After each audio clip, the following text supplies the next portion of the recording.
Bien-aimés du Seigneur, dans l'évangile de ce jour, Jésus appelle 12 personnes qu'il associe à sa mission. Après avoir formé les 12 apôtres, Jésus les envoie en donnant cette directive.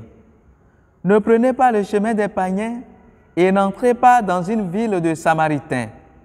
Allez plutôt vers les brebis perdues de la maison d'Israël. Cette directive nous rappelle la réponse de Jésus à la femme cananéenne dans Matthieu 15, versets 24 à 26. Je n'ai été envoyé qu'aux brebis perdues de la maison d'Israël. Il n'essayait pas de perdre le pain des enfants et de le jeter aux petits chiens. Ces différents passages évoqués laissent à croire que Jésus méprise les païens et les Samaritains. Mais il faut comprendre que pour les Juifs, les païens et les Samaritains sont considérés comme des petits chiens. Parce que le païen ou le Samaritain est l'étranger, l'autre l'opposé. Et si Jésus demande aux 12 de ne pas aller chez eux, c'est parce que la nation juive est la première destinée du message messianique du salut. La mission des apôtres va donc se concentrer strictement du vivant de Jésus sur le pays d'Israël. Après, ils répandront ce message dans tout le monde.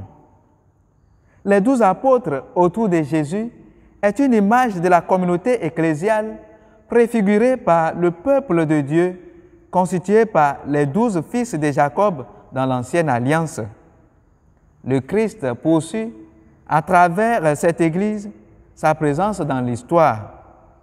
L'Église, en effet, c'est le signe de la grâce victorieuse qui a été accueillie. Après la résurrection du Christ et surtout à Pentecôte, la barrière de l'opposition est rompue et l'autre est désormais l'autre de soi-même.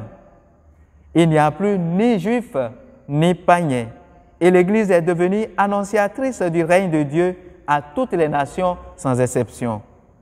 Le centre de cette annonce est le kérygme, l'attestation de la résurrection de Jésus crucifié, l'annonce du pardon, l'invitation à la conversion et à l'attente du retour glorieux du Christ.